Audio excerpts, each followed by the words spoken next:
Thompson Cobra Terminator versus GT 500 shootout.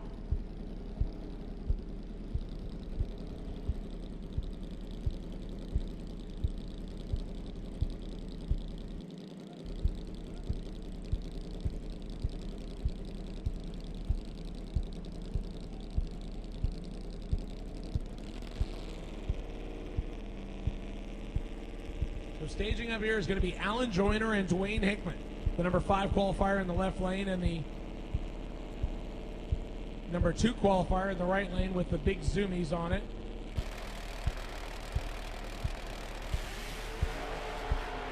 Dwayne Hickman overcoming an early reaction time disadvantage and just stretching it out.